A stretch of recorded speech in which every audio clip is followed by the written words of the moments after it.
Hey there, starving artist, and welcome to Just Right Already, the short show for new authors to create pop fiction that means something. It's filled with tips, real life stories, and terrible advice you should definitely ignore. We're helping you to break free, get better, and write wilder so that readers can't put your stories down, even if they probably should. I'm your host, Dominic. A hopeful hyperspace blockhead. And Katy is our qualified Superman icon and cactus snob, but yeah, not really. We're novel writers and story lovers who really need to stop talking and get back to writing. So, today's show, we're talking all about how to give feedback. That's one of the most important things. It's like a foundational thing, wouldn't you say, Katy, for any writer? Really, you need to be reading and giving feedback to others, and sometimes we just don't know how. Yeah, I mean, for life in general, but we're going to be focusing on writing, but these are pretty fundamental feedback giving tips that we're going to be talking about. So use them for your writing, use them for anything in your life. Mm-hmm. So, and that's actually one of the cool things that you and I kind of agreed on early on with Catholic Author was number one thing when it comes to feedback is zero negative feedback where people it's just everybody does it. That wasn't good. You should stop writing, or that was terrible or something. What's wrong with that kind of feedback? So aside from the obvious self-esteem issues that it can cause, right? It also does not do anything typically to help the writer get better. The main problem with that kind of feedback, as well as also sort of the vague, like, I liked it, it was good feedback, right? Is that it's just not specific. When you're giving any kind of feedback, it has to be specific. If you're gonna give negative feedback, and we don't want you to do that, but if you do, you shouldn't just say it sucks, right? You should say this paragraph needs some work so that they can get better and improve themselves. So what would be a good how should one start then reading a piece of whatever it is, whether they're giving feedback to somebody else, or in this case, when it comes to reading somebody else's writing, what should they then start doing? How should they, pay attention so that they can provide better feedback? Yeah, so before you even start reading somebody's work, you should ask them what kind of feedback they're looking for. Because I think it's very often tempting to jump in and just start making like grammatical notes right away. And the truth is, if you're very early in your writing process, you're not going to be ready for grammatical notes because you might completely rewrite it and just introduce new grammatical errors. You're probably more looking for, like, does the story flow well? Or even, like, is the concept interesting? They might not even be ready for plot structure yet. So don't even give them any kind of feedback or even start reading until you ask them, like, hey, is this just... Do you want to know if it's interesting, if it grabs my attention, or are you looking for like sentence structure? And then focus on whatever they tell you, and just remember that you can give them the other feedback later in the process.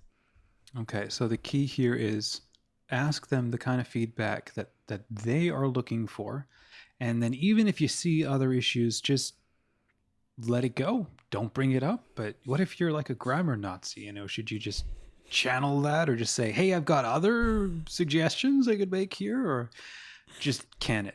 Like, what would you say? You should work with your therapist on your control issues. Okay.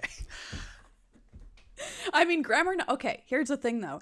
For the very last phase in writing, I need those grammar Nazis, right? Right before I publish, because I need one of those people who gets like super irritated if the comma's out of place, because yeah, right before publishing, I want it to be immaculate. But if it's early in the process, like, I'm just going to be reintroducing errors. So I really don't need grammatical feedback at that point. Yeah. So usually then when somebody's sharing a first draft, in a community or just with a friend or their reader group, they're beta readers, they're looking for more of the big pictures. Like you said, does it work? Is it interesting? Or, maybe are my characters sort of doing the right or wrong thing? We're not yet looking for things like grammar, sentence structure, paragraph breaks. It's more that bigger focus, right? Yeah, usually. And again, you should always ask the author because they might feel differently. Okay. So what are some of what's a key tip then that you have recommended? Mm-hmm. So for giving feedback, be specific, whether you liked it or whether you didn't like it. So a lot of times, we'll read something, and unless there's a problem with it, we'll just say, I liked it, right? And the reason for this is a phenomenon called the negativity bias, which is essentially a evolutionary quirk of people to focus on things that are bad. So for example, if you're a caveman, right, and you've got some berries and you're happy about it, but then there's like a mountain lion that wants to eat you, it doesn't matter if you have berries, you have to focus on the mountain lion. But now in the modern world, right, we still have this instinct that says, if there's something bad, we should totally focus on that and put all of our emphasis on that. So you might not even want to give any feedback unless you notice that there's something wrong. And then if there's nothing wrong, you'll just say, oh, it was good, I liked it. But then the author has no idea what about the story is working. And so they don't know where their strengths are, and then they can't build on their strengths, right? Because it's just as important to build on your talents as it is to work on your weaknesses. I absolutely second that. I remember joining communities early on, and a couple of people would, my stories back then were terrible compared to now because, they were meant to be, we're still learning. I remember a couple of people leaving comments, complimenting or saying, wow, your exposition is really strong. I wish I could describe like you or something. And I thought, so then I doubled down and made sure I really focused on improving that. And a couple of times when people would leave, negative feedback, and I think we've all experienced that. I think every time this happens, when somebody leaves negative feedback or a bad comment on social media or something like that, our survivor brain just it goes nuts. I got to protect myself. I'm never publishing anything and writing again. This is the kind of thing that it attracts is, I'm terrible. And, I guess my mom's right. I don't have a career in this. I'll go be a plumber.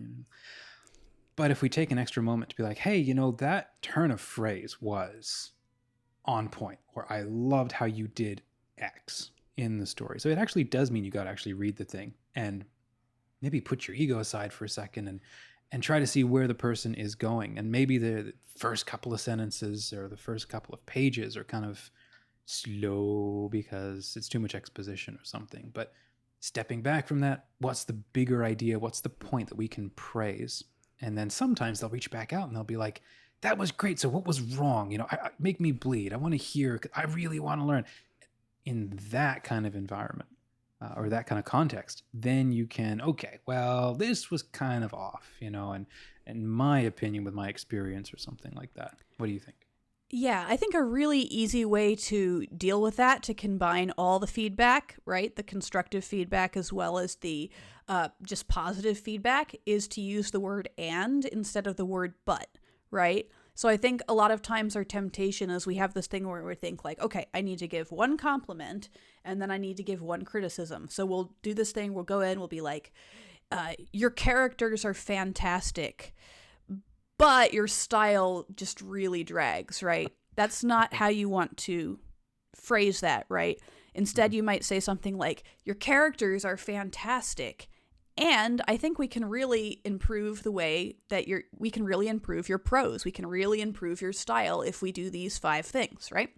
That's just a much more empowering, and that also gets rid of the negativity bias, right? Because as soon as I hear the word but, I'm like, oh no, here it comes, right? And then I just shut down. Yeah, no kidding. That's, like you said, you saber-toothed tiger coming after you, or a bear, whatever you said it was. The creative side of your brain has to shut down because it needs the survival side of your brain. And the more that we live in the survivor side of just gotta pay the bills, gotta pay the taxes, I gotta pick up my kids, I just gotta get through the day, I just gotta eat. The more you stay in that side, the more the creative side of you kind of shrivels up and sort of dries away, and it doesn't get the energy that it needs. And when we see that, or when we give that, we can risk sending people off into that left brain, that scaredy, survivor headspace. But when we can when you give praise, one, you're creating a much better relationship with the person, a much greater sense of trust. I think we all have a hard time with anybody who goes around kind of nitpicking our flaws, as opposed to finding opportunities to build us up, because everybody can learn. Half the time writers just need more practice. They just need the encouragement just to keep writing. Yeah, I agree. And I think we also need to really work as writers, just in general, on supporting each other and encouraging each other. I think because writing is such a competitive industry, I've found a lot of online forums. People tend to get almost like really bitter and nitpicky because they want Mm. to kick other people out of the market, because they want Oh, there to be less competition for them. And I just think that's a very toxic attitude to have. I think we should be building each other up, helping each other, encouraging each other, and also understanding too that it doesn't have to be a competition. A lot of people just write for the joy of it. They mhm. write for a hobby. Some of them write for a career. Like, whatever, just relax, people. Whatever you want to write is fine. You don't have to be awesome at it. Just do it for fun, right? Yeah. Wow. I never quite considered that. I remember a couple of times where I'd given some negative feedback because I didn't even like a story that I read on a forum, and I thought it was a bad story or a dangerous story. And it was completely not my place. When you're like a teacher and maybe you're paying that teacher, then you expect to have some constructive, so maybe positive, but constructive criticism on where a flaw is and how to build it up. When you're kind of paying for it, you want to know where you're wrong. But when it's a forum, uh, it's nobody's looking to you like you're a rabbi or a professor. And so I think it's also important to step away from the ego of maybe it is wrong, but maybe it's not the time or the place, or even you don't even have a relationship with the person to flatten or condemn. It might be better just to keep moving on, you know. Um, yeah. And so again, coming back to within, for example, a community like what we have with Catholic Author, creating that positive sense where we can, nurture each other and encourage each other and create that space where we feel free to share good advice and share our insights. The more that we build each other up, the more creative we are, because the more we trust each other, and the more that right brain or that creative side can activate. Yeah, I totally agree. And I think too, my friends and I, we used to joke about like depressed artist syndrome. I don't know what it is, man, but I think most artists are a little bit insecure. Oh, sure. Every now and then you'll run into like this one author who thinks they're like Shakespeare and God's gift to humanity, but like the vast majority of authors I think are just constantly like criticizing themselves and beating themselves up. So like we don't Mhm. need to be doing that to each other. Come on. Yeah. Yeah. No, if we're creative, you're already beating yourself up, after every paragraph. Hmm. And I think a lot of us, especially when we're young or new, like most of the people listening to this podcast, you're trying different styles. I used to try to write like Michael Crichton, G.K. Chesterton, Tolkien, and I sucked at all of them.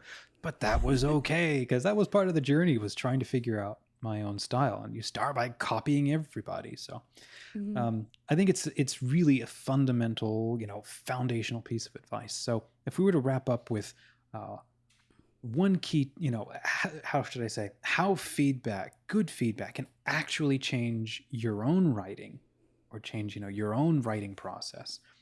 What would you say, Katie? Yeah, so I would say in conclusion, you have to get feedback. You have to give feedback. I would say give the feedback you would want to get for yourself. Cool. Give the kind of feedback to your friends that you would find helpful. So if you probably don't find it helpful to hear people say your work sucks without any like specific details. So just yeah, just remember the golden rule. That would be my conclusion. I think that's a fantastic place to end. So, hey, thanks for, dear listener, thanks for skipping your CrossFit workout or whatever you were doing, folding laundry, to listen in. Half the time we don't know what we're going to say, and it's got to be good because your writing life depends on it. Well, not really. But one of these episodes might just explode your brain with an idea. You'll write a story and completely change your life. Some of these did for us. Let us know what you think and rate us 5 stars. Otherwise, we'll reroute your Hogwarts invite. So, now that we're done, you can begin. Thank you for joining us for our very first episode of Just Right Already. Subscribe to the podcast and check us out at catholicauthor.us. And now, just write already.